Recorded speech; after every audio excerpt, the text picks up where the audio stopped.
నమ్మకం అమ్మ లాంటిది. మా మీద మీ నమ్మకం మిమ్మల్ని తప్పకుండా అమ్మని చేస్తుంది.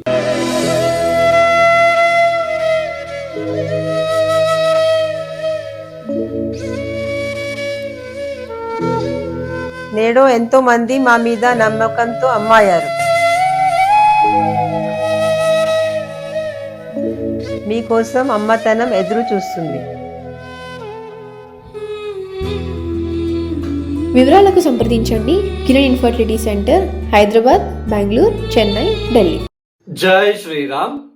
ప్రేక్షకులకు స్వాగతం.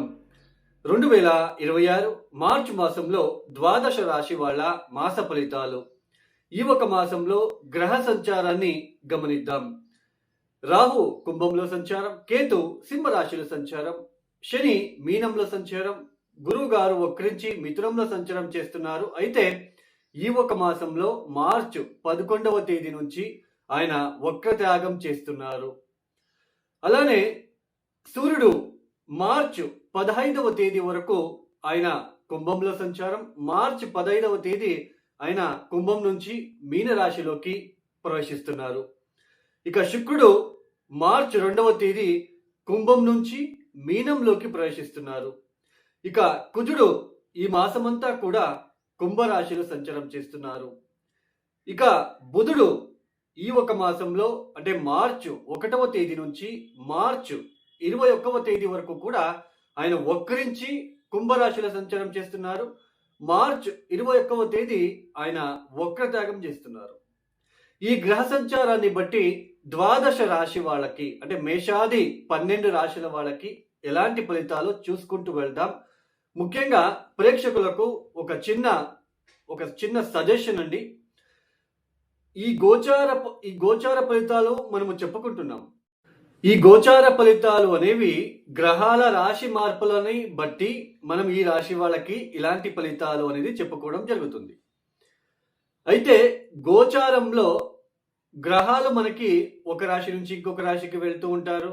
రాహుతో కలుస్తుంటారు, శనితో కలుస్తూ ఉంటారు. అలానే గ్రహణం కూడా వస్తూ ఉంటుంది. సో ఇది నిత్యం జరిగే ప్రాసెస్ ఇది. అయితే ఈ గోచారంలో అంగారక యోగము, మీరు తమ్నెల్ చూస్తూ ఉంటారు, అంగారక యోగము, బుధాదిత్య యోగము, ఈ రాశుల వాళ్ళకి ఈ ఒక మాసంలో బుధాదిత్య యోగము, అలానే ఈ రాశుల వాళ్ళకి అంగారక యోగము.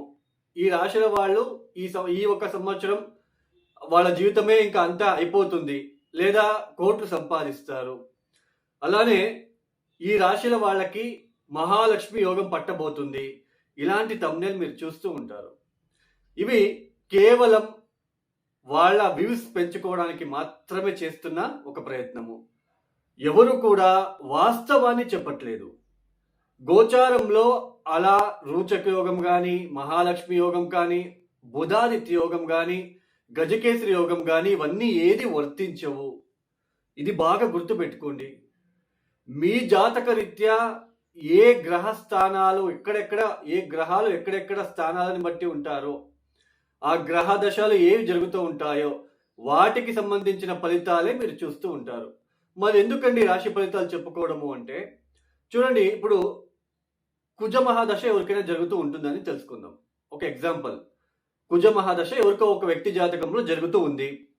ఇప్పుడు కుజుడు గోచారంలో ఎక్కడికి వెళ్తున్నాడు?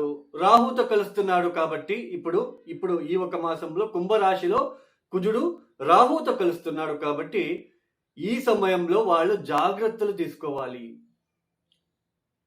కుజ మహాదశ జరుగుతూ ఉంటుంది, రాహుతో కలుస్తున్నాడు. సో ఈ అపాయకారి వృత్తి ఎవరైతే చేస్తూ ఉంటారో, మిషనరీ ఎక్విప్మెంట్స్ లో పనిచేసే వాళ్ళు, డ్రైవర్స్ కావచ్చు, ఎలక్ట్రికల్ డిపార్ట్మెంట్ లో కావచ్చు, అలానే పోలీస్ డిపార్ట్మెంట్ లో ఉన్న వ్యక్తులు కావచ్చు. సో అలాంటి వాళ్ళు చాలా కేర్ తీసుకోవాలి. ఇప్పుడు శుక్ర మహాదశ ఎవరికైనా జరుగుతూ ఉంటుందని తెలుసుకుందాం. శుక్ర మహాదశ ఎవరికొకరికి జరుగుతూ ఉంటుందని అనుకుందాం. శుక్రుడు ఇప్పుడు మీనరాశిలో ఈ ఒక మాసంలో మీనరాశికి వెళ్ళి సంచారం చేస్తూ ఉంటాడు. మీనరాశి ఉచ్చస్థానము. సో వాళ్ళకి శుక్ర మహాదశ జరుగుతూ ఉంది. వాళ్ళ జాతకరీత్యా శుక్రుడు ఏ స్థానంలో అయినా ఉండనివ్వచ్చు. బట్ ఈ మాసంలో ఆయన మీనరాశిలో సంచారం చేస్తున్నాడు. కాబట్టి కొంచెం శుక్రుడు ఈ జాతకులకు కొంచెం యోగిస్తాడు. శుక్రదశ జరుగుతూ ఉంటుంది. వాళ్ళు ఎక్కడెక్కడ ఏ స్థానాలకి వెళ్తూ ఉంటారో ఆ స్థానాలకి బట్టి ఫలితాలు అనేది వాళ్ళకి మిశ్రమంగా ఉంటుందా లేదా చాలా యోగించే విధానంగా ముందుకు సాగుతుందా అది మనకు అర్థమవుతుంది. సో గోచారంలో అలాంటివి ఏది వర్తించదు. సో ఇది అర్థం చేసుకోండి. అలానే ప్రతి దానికి హోమాలు ఉంగరాలు వేసుకుంటే మన జాతకాలు మారిపోతాయి, మన కర్మ తగ్గుతుంది. This is completely fake sentence. ఎంతసేపటికి కూడా మన జాతక రీత్యా ఉన్న గ్రహ దోషాలకి మనమే స్వతహా కష్టపడి ప్రయత్నపూర్వకంగా కొన్ని పరిహారాలు రోజు పాటిస్తూ వెళ్తే చాలండి, ఇంకా వేరే అవసరం లేదు. అంతెందుకండి, ఓం నమ శివాయ నమ శివాయ రోజు పొద్దున్నే 1000 సార్లు చదువుకోండి చాలు, ఇంకా మీకు వేరే అవసరం లేదు. సో గోచారంలో బుధాదిత్య యోగము, మహాలక్ష్మి యోగము ఇవన్నీ ఉండవు, వర్తించవు. దీన్ని గుర్తించండి. ఇది ఫ్యాక్ట్. జాతక రీత్యా ఉంటే అది మీకు వర్తిస్తుంది. ఒక రాశిలో లక్షల మంది ఉంటారు, అందరికీ ఒకేలాగా ఫలితాలు కూడా ఉండవు. సో కొంచెం ఇది అర్థం చేసుకోవడానికి ప్రయత్నాలు చేయండి.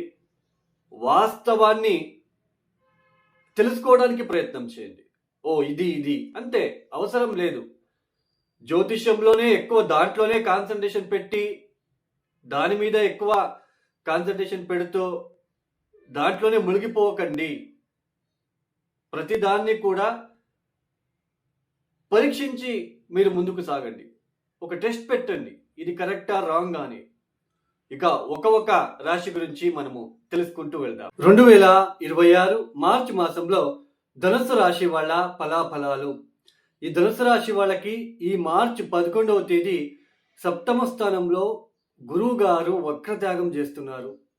గత కొన్ని నెలలుగా 4 మాసాల నుంచి సప్తమ స్థానంలో గురుగారు వక్రించడము, ఈ కౌటుంబిక విషయాలు, ఆర్థిక విషయాలలో, అలానే భార్యాభర్తల మధ్య కొంచెం డిస్టర్బెన్సెస్ లాగా అనిపించడము, పెళ్లి విషయాలలో పోస్ట్పోన్ అవడము, ఏదైనా శుభ వేడుకలు, శుభ కార్యక్రమాల కోసం చేసే ప్రయత్నాలలో ఆటంకాలు రావడము, ఇలాంటివన్నీ మీరు ఫేస్ చేస్తూ వస్తున్నారు. ఈ మార్చి 11వ తేదీ నుంచి గురువు గారు వక్రత్యాగం చేస్తున్నారు. ఇది మీకు సంపూర్ణమైన గురుబలంని అందిస్తుంది. సప్తమ స్థానంలో ఏదైతే గురుగ్రహ సంచారం జరుగుతుందో అగైన్ మీకు ఆత్మవిశ్వాసం పెరుగుతుంది. చేసే వృత్తి వ్యాపారాలలో మీకు సక్సెస్ అనేది మీరు చూస్తారు. పెళ్లి కాని వాళ్ళకి పెళ్లి అయ్యే సూచనలు, భార్యాభర్తల మధ్య ఆ మాట పట్టింపులు కావచ్చు, ఇబ్బందులు కావచ్చు, ఒడిదొడుకులు కావచ్చు, అవన్నీ తగ్గి ప్రశాంతత నెలకొనే సూచనలు ఉంటాయి. ఆర్థిక విషయాలలో చాలా ఎదుగుదల అనేది కనిపిస్తుంది. గత మాసంలో ఉన్న ఖర్చులు, ఆ కుటుంబ రీత్యా ఉన్న ఇబ్బందులు అవన్నీ తగ్గుతాయండి. కొంచెం ప్రశాంతంగా ఉండగలుగుతారు.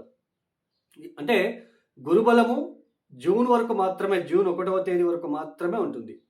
ఈ మార్చి 11వ తేదీ నుంచి జూన్ 1వ తేదీ వరకు ఏదైతే మీరు పెళ్లి విషయాలు కావచ్చు, భార్యాభర్తల మధ్య ఇబ్బందులు కావచ్చు, లేదా ఆ ఇబ్బందుల్ని, ఆ సమస్యలని, ఆ ప్రాబ్లమ్ని ఒక సాల్వ్ చేసుకోవాలని ప్రయత్నం చేసే వాళ్ళకి, లేదా పెళ్లి ప్రయత్నాలు చేసే వాళ్ళకి, లేదా వ్యాపారంలో అభివృద్ధి లేకుండా ఇబ్బందులు పడుతున్న వాళ్ళకి, అలానే ఏదైనా సెకండ్ మ్యారేజ్ కోసం చేసే ప్రయత్నాలు కావచ్చు, ఇలాంటివన్నీ కూడా ఆ కళలు, అవన్నీ ఆశలు నెరవేరే సూచనలు ఉంటాయి. చతుర్థ కేంద్ర స్థానంలో మనకి శుక్రగ్రహ సంచారం, ఇది మనకి కేంద్ర స్థానంలో జన్మరాశి నుంచి చతుర్థ స్థానంలో శుక్రుడు లాంటి గ్రహం వచ్చినప్పుడు వాహనం కొనుగోలు చేయడానికి అవకాశాలు ఉంటాయి. ఉద్యోగ విషయాలలో ఉన్న ఒత్తిడులు తగ్గుతాయి. మానసిక ప్రశాంతత నెలకొల్తుంది. అంటే ముఖ్యంగా మనస్సు అనేది ఎక్కడో ఒక చోటు ప్రశాంతంగా ఉండగలుగుతుంది. మనస్సు చాలా ప్రశాంతంగా ఉంది, హాయిగా ఉంది అనిపిస్తూ ఉంటుంది ఈ సమయంలో. అలానే గురువు ఒక దృష్టి తృతీయ స్థానం మీద ఉంటుంది కాబట్టి ఇది ప్రయాణాలని రిప్రజెంట్ చేస్తుంది. ఎక్కువ ప్రయాణాలు చేయవలసిన ప్రమేయము, మీ కమ్యూనికేషన్ ద్వారా ఏదైనా వ్యాపారం చేస్తున్న వాళ్ళు మీ కమ్యూనికేషన్ ద్వారా ఇతరులని ఆకట్టుకుంటారు. సో అన్నీ కూడా పాజిటివ్ ఎన్వైరన్మెంట్ అనేది రాబోతున్నది ధనుస్సు రాశి వాళ్ళకి. అన్ని ఒత్తిడులు తగ్గి ప్రశాంతంగా ఉండగలుగుతారండి. పెద్దగా ఇబ్బందులు ఉండవు. ఆర్థిక విషయాలు మళ్ళీ సెట్ బ్యాక్ అవుతారు, రీట్యూన్ చేసుకుంటారు. ఆ దాంపత్య ఒక సంబంధంలో ఉన్న ఆ ఇబ్బందులని మళ్ళీ ఎవరిది తప్పు ఏది మళ్ళీ సెట్ బ్యాక్ చేసుకుంటారు, మళ్ళీ రీట్యూన్ చేసుకుంటారు. మనం ఎలా ఫోన్ని రిమోట్ కొట్టి మనము కొత్త ఫోన్ లాగా చేసుకుంటామో అలా మళ్ళీ మీకు ఏదైనా ఇబ్బందులు ఉంటే అవన్నీ కూడా రీట్యూన్ చేసుకొని మీరు మళ్ళీ ముందుకు సాగే ప్రయత్నాల్లో సఫలీకృతం అవుతారనే చెప్పుకోవచ్చు. మొత్తానికి ధనుసు రాశి వాళ్ళకి ఉన్న ఆ ఇబ్బందులన్నీ తగ్గి ప్రశాంతంగా ఉండగలుగుతారండి. బట్ జాతకరీత్యా ఏదైనా గ్రహ దోషాలు ఉన్నట్లు కనుక అయితే ఆ ఒక దశాలకి సంబంధించిన పూజలు పరిహారాలని మీరే స్వతహా చేసుకోవడము మంచిది. ఇక ఈ ధనుసు రాశి వాళ్ళు తప్పనిసరిగా శ్రీరామ ఆరాధన చేయండి. ఎంత ఈ సమయంలో రాముణ్ణి ఆరాధిస్తారో అంత మంచిది. అలానే మహాలక్ష్మి ఆరాధన ఎంత చేస్తారో ఈ సమయంలో మీకు అంత మంచిది. ఈ వాహనాలు కొనుగోలు చేయాలనుకున్న వాళ్ళు లేదా ఇంటికి సంబంధించిన విషయాల్లో అభివృద్ధి కావాలి అనుకున్న వాళ్ళకి ఈ మహాలక్ష్మి పూజ చాలా మంచి ఫలితాలని ఇస్తుంది. ఎవరైతే ఈ వీడియోని చూస్తున్నారో లైక్ చేయండి, షేర్ చేయండి, సబ్స్క్రైబ్ చేసుకోండి. సర్వే జనం సుఖినో భవంతు. ధన్యవాదములు. జై శ్రీరామ్.